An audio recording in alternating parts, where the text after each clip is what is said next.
Assalamualaikum warahmatullahi wabarakatuh. Halo sobat pemirsa di mana saja berada. Jumpa lagi bersama si Maskum dalam Sekilas Infomo. Edisi kali ini ada informasi kegiatan pengajian akad pagi di Masjid At-Taqwa Jalan Raja Wali 1 Blora. Satu topik yang diangkat dalam pengajian akad pagi kali ini yaitu etika berpolitik warga Muhammadiyah bersama Majelis Tabligh Pimpinan Cabang Muhammadiyah Kota Blora. Sebagai narasumber Bapak Dr. Andes Haji Puji Suharjo MPD MM. Menjalani kehidupan di cabang ranting kita rawat jamaah, makmurkan masjid, suburkan pengajian, cerahkan umat, berdayakan masyarakat, jadikan NKRI negeri yang diberkahi. Maka mampukah umat Islam ini merubah? Kalau pencalonan DPR harus pakai uang seperti yang kemarin harus pakai uang, bisakah nanti ke depan itu calon DPR tidak pakai uang, tapi dengan modal, ya modal adalah kapabilitas pemimpin, kejujuran, kecerdasan, kompetensi pemimpin. Nah sekarang memang ada pihak-pihak yang memang menyengaja untuk perpolitikan ini untuk mengikuti alur politik liberal. Nah, liberal itu adalah apa-apa duit, era duit ya orang laku. Misalnya kampanye saya apa yang bisa ngoni, era bisa ngoni rakyat teko. Kok nek semule ya gawe model-model, era gawe model-model kok sesuk nek penduduknya orang teko. Semua sudah pakai uang itu liberal dan itu memang itu diperjuangkan oleh orang-orang liberal. Nah, orang Islam, ya kalau kita akan memilih pemimpin kemudian kita memberikan sesuatu agar memilih pemimpin itu, maka itu termasuk riswah. Riswah itu sokongan. Sokongan itu menurut Islam adalah haram, tidak boleh. Itu dilaknat oleh Rasulullah dan diancam ke neraka. Baik yang menerima maupun yang memberi. Ini nyatanya kenapa ya akeh yo biru. Kenapa ya akeh yo biru. Walau ada kalimat tombol duitnya nek nyoblok terserah. Itu lha kok napa riswah, napa perbulan. Ya ada ulama yang mengharapkan. Ini jadi dalam berpolitik itu adalah islah, perbaikan kondisi yang barangkali tidak sesuai dengan norma-norma Islam. Perkara menang kok kalah itu misalnya Gusti Allah. Kita harus berjuang sesuai dengan prosedur koridor Islam. Kemudian di samping ibadah Islam juga ihsan. Jadi dalam berpolitik warga Muhammadiyah supaya ihsan. Ihsan itu adalah berbuat baik atau menebar kebaikan kepada sesama. Jangan mengorbankan kepentingan yang lebih luas. Kalau kita ya kepentingan bangsa dan negara dan kepentingan umat Islam hanya karena kepentingan golongan, apalagi hanya kepentingan keluarga dan pribadi. Nah, berpolitik mengutamakan kepentingan keluarga itu menyelisih tentang prinsip-prinsip Islam, menyelisih norma-norma Islam. Itu. Nah, awak itu bisa mengubah orang. Karena awak itu diberi kecerdasan, bisa menganalisa bagaimana kita akan berubah dunia seperti itu. Nah, ini dalam kehidupan Islam. Kemudian yang keempat, para politisi Muhammadiyah ini kan terbuat dari kenapa jadi apa-apa. Atau mungkin kita sesuatu dari arah jadi politisi atau politisi yang kita mengenal cita-cita dari politisi kok menawa pensiun kok kita sesedir itu arah jadi politisi ya bisa saja terjadi seperti itu. Maka para politisi Muhammadiyah berkewajiban menunjukkan keteladanan atau menunjukkan uswah hasanah. Ini uswah hasanah. Berpolitik dengan jujur, benar, adil, serta menjauhkan diri dari perilaku politik yang kotor. Ya perilaku politik yang kotor itu kalau kita di media massa itu malah namanya fitnah. Fitnah itu wis karuan banyak sekali. Fitnah itu, fitnah, kita bohong, memutarbalikkan fakta itu sudah bertebaran banyak sekali. Tinggal kita ini bisa-bisa untuk mereduksi tidak tentang itu tadi akibat dari praktek-praktek politik kotor, kemudian fasad, hanya mementingkan diri sendiri dan lain sebagainya itu. Kemudian yang kelima, dalam PHIM, Pedoman Hidup Islami Warga Muhammadiyah dalam berpolitik, yang kelima adalah berpolitik dengan kesolehan. Maksud politik menjadi soleh, ya karena nilai Islam ya, dipakai yang menjadi soleh. Menjadi soleh karena semuanya itu Islam itu kan ada 4 aspek. Yang pertama aspek akidah, keyakinan. Jadi apa-apa yang kita lakukan kalau itu dari Islam itu adalah suatu yang baik karena dari Allah Subhanahu wa taala. Aspek akidah, keyakinan.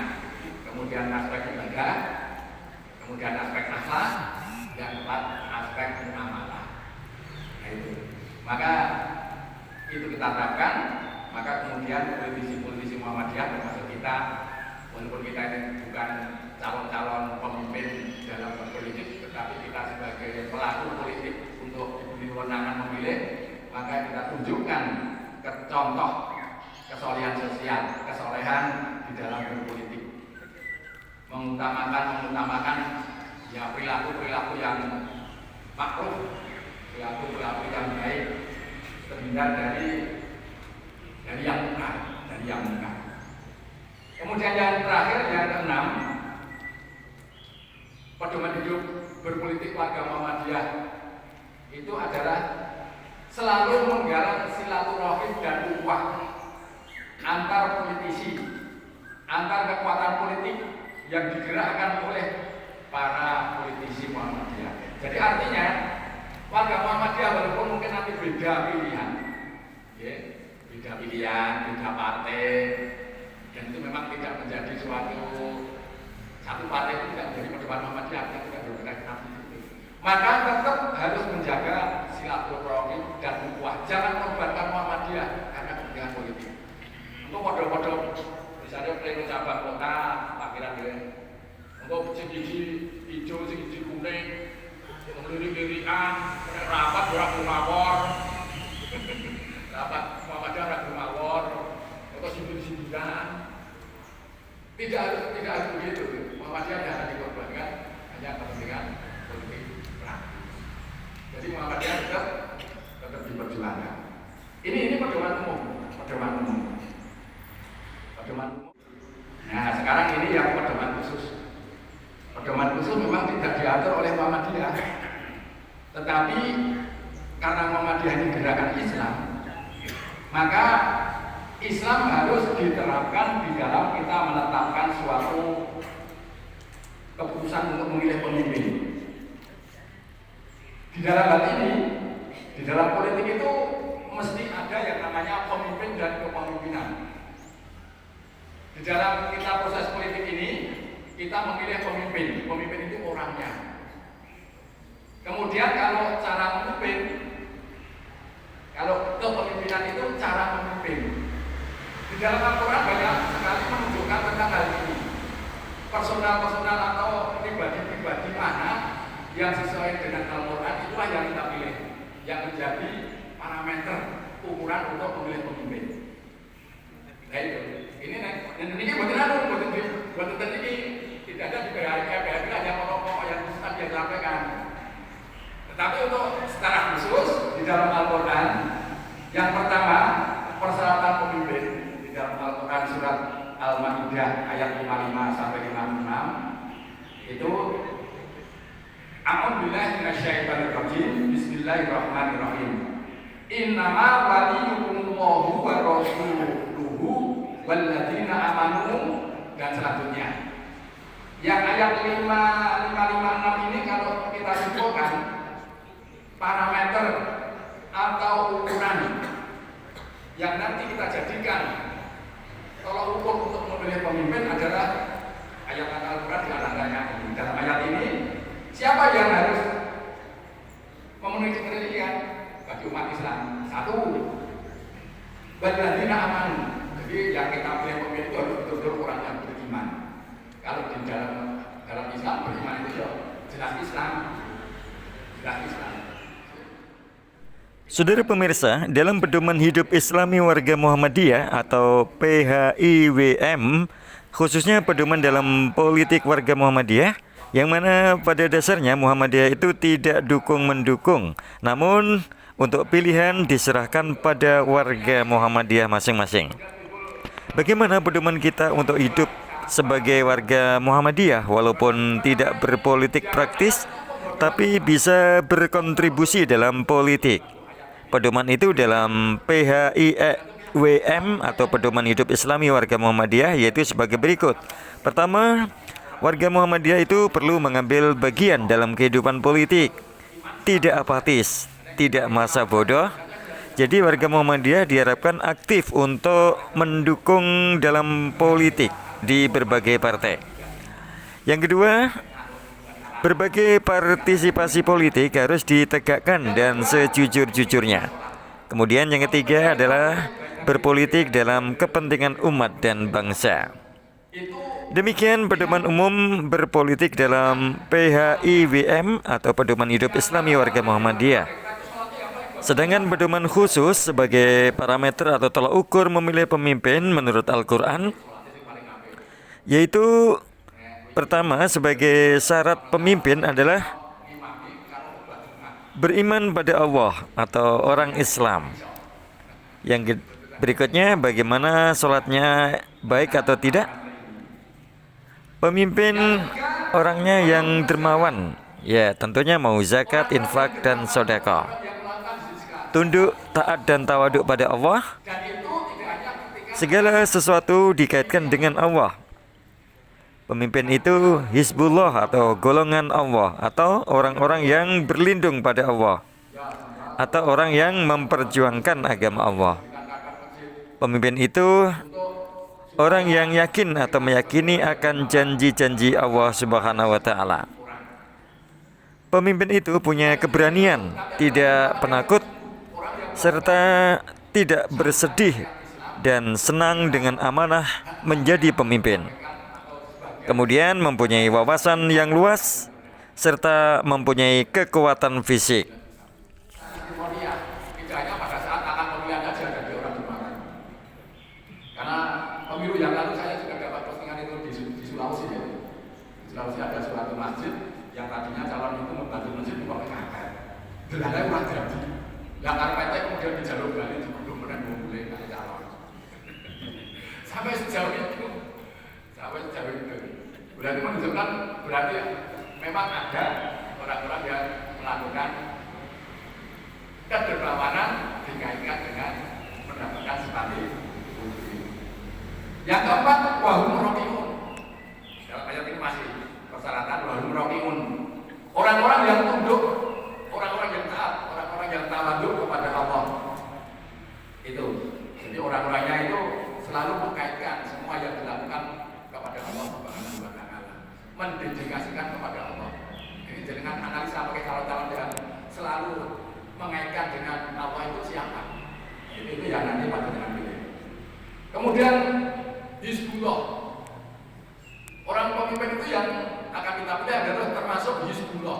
Hizbullah itu golongannya Allah atau orang yang memperjuangkan nilai-nilai Islam kalau dalam Islam. Nah kalau dalam ta'awud itu kan ada hanya dua tuh dalam kriteria agama itu. A'udzu billahi minasyaitonir rajim. Aku berlindung kepada Allah. Siapa yang berlindung kepada Allah? Ini adalah Hizbullah. Kemudian minasyaitonir rajim, syaitan. Nah, yang tidak berlindung kepada Allah berarti golongan syaitan. Nah, jadi tinggal pilih kita ini Hizbullah atau Hizbul Syaitan. Kalau Hizbullah selalu berpedoman kepada syar'i hukum-hukum Allah. Kalau Hizbul Syaitan tentu saja menyelesaikan hukum-hukum Allah atau menyimpang dari hukum-hukum Allah dan hukum Rasul. Termasuk dalam memilih ini, kalau kita nanti berpedoman kepada Allah, maka insya Allah kita termasuk Hizbullah. Tetapi kalau kita menyelisih hukum Allah dalam prosedur memilih pemimpin, ya tentu saja akan digolongkan sebagai Hizbus Syaitan. Hidup itu pilihan. Pilihan. Hidup itu pilihan. Orang jadi wong iman ya silahkan beriman, harus jadi orang kafir ya silahkan kafir dalam surat Al-Kahfi itu. Kemudian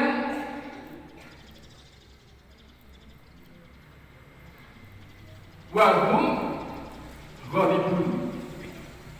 Pemimpin yang akan kita pilih itu adalah orang-orang yang meyakini kepada janji-janji Allah. Itulah orang-orang yang menang. Jadi pemimpin yang akan kita pilih, baik DPR maupun presiden maupun wakilnya, itu adalah orang-orang yang yakin terhadap janji-janji Allah. Artinya adalah nanti itulah orang yang akan menang. Kalau termasuk kita sebagai pemilih, walaupun kita itu nanti yang kita pilih itu kalah, mudah-mudahan tidak kalah yang kita pilih, mudah-mudahan menang gitu. Maka itu suatu kemenangan itu. Walaupun mungkin alternatifnya kalah, karena kita sudah melalui prosedur Islami dalam memilih pemimpin. Dalam arti luas itu tidak hanya presiden cawapres itu, Pak. Mungkin nanti ada kesempatan milih bupati, milih lurah, milih kades, milih DPD. Tetapi kalau yang kita lakukan ini prosedurnya sudah Islami, menganalisa calon-calon sesuai dengan digadukkan dengan nilai-nilai ideal Islam, itu kalau yang kita pilih sudah prosedural Islamiyah, kalau kalah sebenarnya kita telah menang, walaupun yang kita pilih kalah. Karena apa? Karena kita sudah prosedur Islam dan insya Allah nanti di akhirat sudah bebas dari pertanggungjawaban. Maksudnya apa? Maksudnya ketika kita ini di dunia ini mau diberi hak untuk memilih pemimpin tapi tidak berprosedur Islam, berarti prosedurnya hawa nafsu. Prosedur hawa nafsu itu kalau Ibnu Khaldun itu mengatakan sebagai politik Islam, ahli politik Islam itu mengatakan sebagai asobiyah jahiliyah. Kecintaan kepada seorang untuk jadikan pemimpin karena fanatisme golongan, fanatisme kesukuan, fanatisme kelompok, fanatisme keluarga, itu ya tidak boleh. Maka cara memilih pemimpin harus sesuai dengan prosedur Islam ini. Maka kemudian inilah yang dijadikan sebagai asobiyah jinsiyah dan asobiyah Islamiyah. Nah, itu fanatisme karena kebangsaan, orientasi kepada bangsa dan negara, dan orientasi kepada keislaman. Itu yang dianjurkan oleh Ibnu Khaldun. Jadi kalau asobiyah jahiliyah tadi berdasarkan emosional karena milih pemimpin karena fanatisme tadi, golongan, keluarga, partai mungkin itu tidak dibenarkan. Yang dibenarkan adalah asobiyah jinsiyah karena persaudaraan kebangsaan dan karena persaudaraan Islamiyah. Itulah orang-orang yang menang.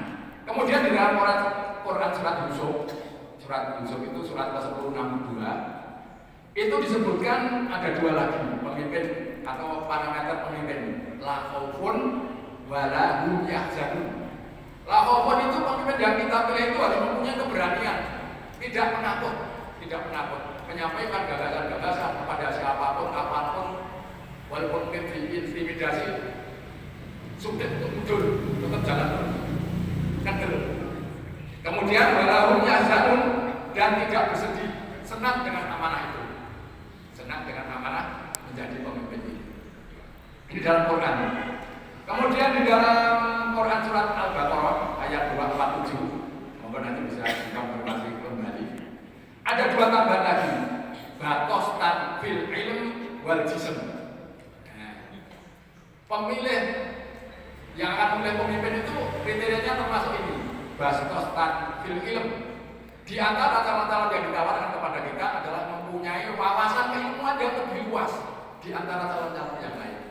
Bahkan mungkin guru internasional, penguasaan bahasanya beberapa bahasa, ilmunya luas. Itu Quran loh. Bapak Ibu, Quran itu. Termasuk bahas tentang mujizat dalam Al-Quran. Dalam Al-Quran surat Al-Baqarah 247. Bahas tentang mujizat. Mempunyai kekuatan fisik atau kelebihan fisik di antara yang lain. Dan yang berbicara fisik, untuk berbicara kekuatan fisik tentu saja.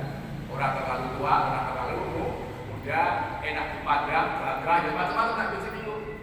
Gagah, sebagai calon bupati, calon lurah, calon presiden, wakil presiden begitu. Jadi semuanya ini kriteria dalam Al-Quran ini kurang lebih ini saja 10 parameter ini membuat dengan angan-angan dengan pahami itu sebagai tolok ukur yang akan kita pilih. Nah, Muhammadiyah sebagai kelembagaan terus mendukung salah satu calon betul oleh Pak kita betul oleh dan disemprit. Tetapi mendidik kecerdasan panjenengan sebagai warga Muhammadiyah untuk memahami hal ini. Parameter tolok ukur untuk memilih calon presiden itu sesuai dengan Quran yang kesempurnaan.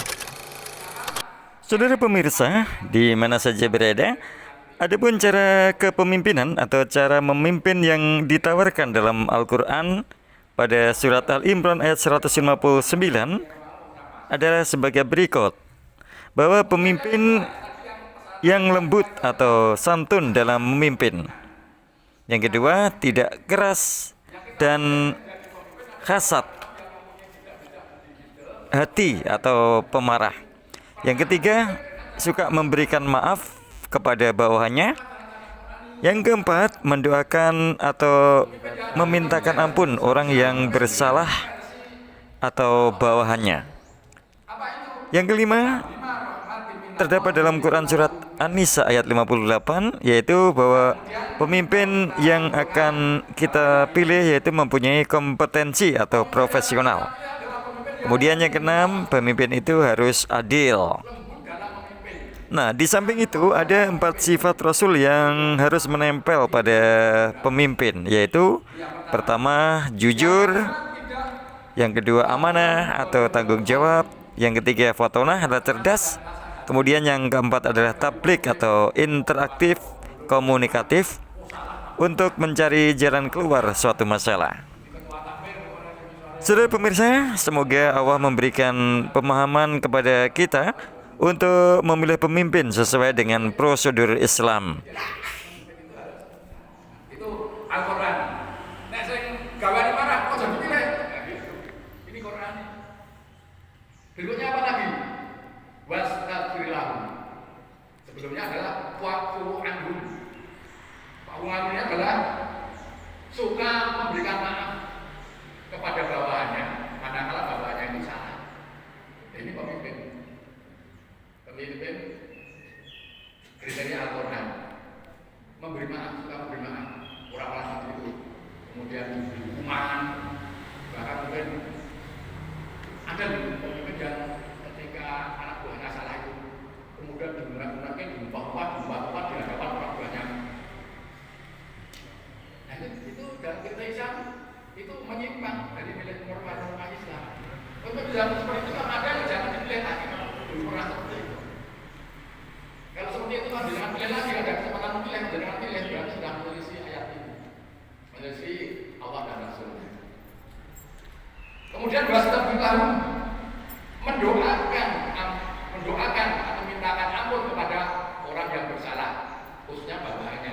Nah itu kalau pemimpin itu ada bawahan yang salah, tidak hanya diberi maaf, tetapi doakan kepada Allah untuk diampuni kalau terkait dosanya itu ada indikasi dosa kepada Allah. Makanya orang Islam yang bisa khotbah, terutama laki-laki, gitu ya, itu selalu mendoakan ini, itu otomatis didoakan. Makanya pilih pemimpin itu yang bisa khotbah, karena otomatis didoakan. Menjadi khotbah ini, bagaimana? Ketika akan habis khotbah, kemudian berdoa itu mesti biasanya kan doa ini. Allahumma firlil muslimina wal muslimat wal mu'minina wal mu'minat al-ahya minhum wal amwat. Itu khotib itu mesti mendoakan. Ya Allah, Allah firlil muslimina wal muslimat, ampunilah saudaraku muslim laki-laki dan perempuan, wal mu'minina wal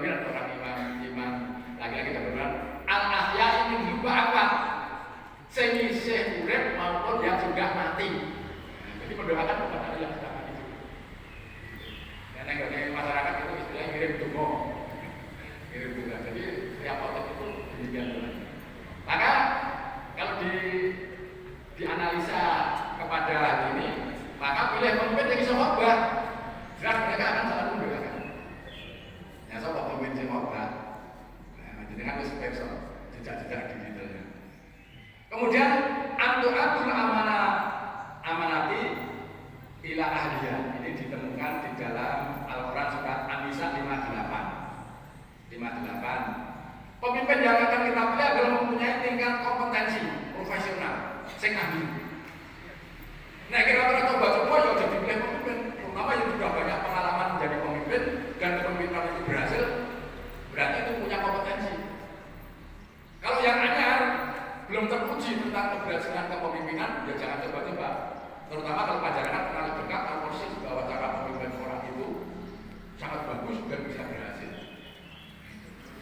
Itu artinya antu amanati ila ahliya, profesional ahli.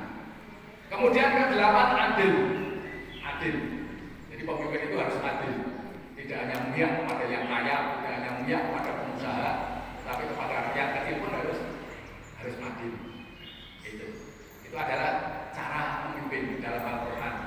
Kalau kita ada calon-calon yang mempunyai kriteria itu, maka itulah yang kita pilih. Di samping itu juga ada 4 sifat Rasulullah yang terkenal itu juga menempel sebagai metode cara memimpin yang akan kita pilih, yaitu mempunyai sifat apa? Amanah, sidik, amanah, fatonah, tabligh. Yang pertama sidik jujur, pemimpin itu jujur.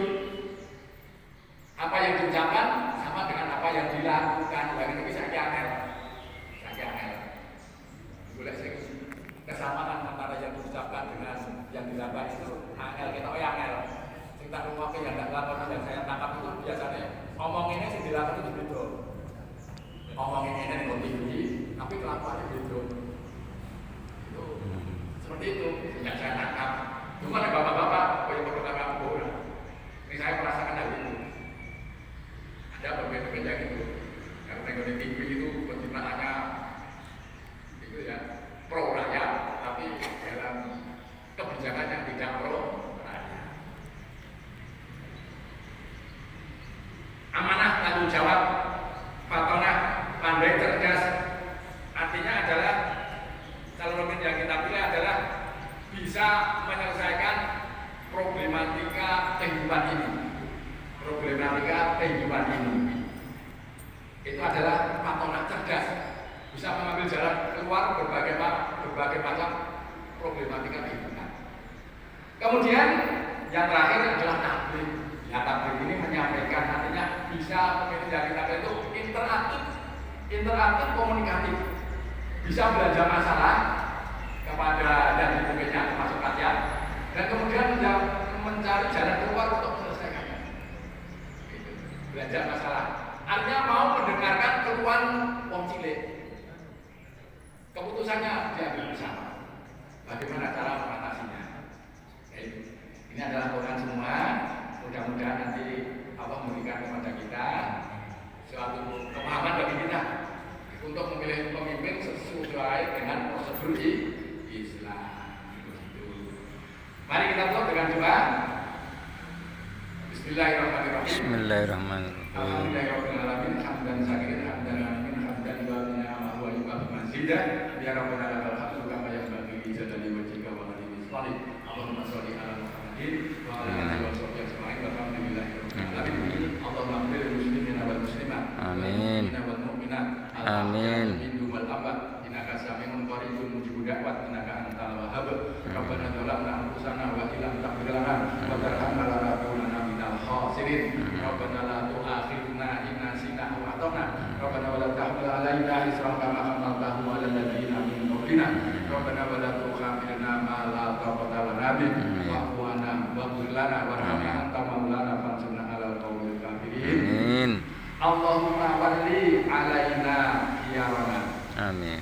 Wala tuwalli 'alaina sirarana. Amin. Allahumma walli 'alaina khiyarana. Amin. Wala tuwalli 'alaina syirarana. Amin. Allahumma walli 'alaina khiyarana. Amin. ولا تولي علينا شرورنا ربنا آتنا في الدنيا حسنة آمين. وفي الآخرة حسنة آمين. وقنا عذاب النار آمين. سبحان ربك رب العزة عما يصفون آمين. وسلام على المرسلين والحمد لله رب العالمين. Ranting itu penting. Oke pemirsa, akhirnya sampai di sini dulu jumpa kita di Sekilas Infomu. Memakmurkan kita Edisi pengajian akad pagi di Masjid At-Taqwa Blora bersama Majelis Tabligh Pimpinan Cabang Muhammadiyah Kota Blora dengan subtopik etika berpolitik warga Muhammadiyah yang disampaikan oleh beliau Bapak Dr. Haji Puji Suwarso MPD MM. Muhammadiyah. Akhirnya pemirsa Anda, si Maskum mohon pamit undur diri dan sampai jumpa Amali dalam kegiatan pengajian berikutnya. Billahi fisabilillah fastabiqul khairat. Wassalamualaikum warahmatullahi wabarakatuh.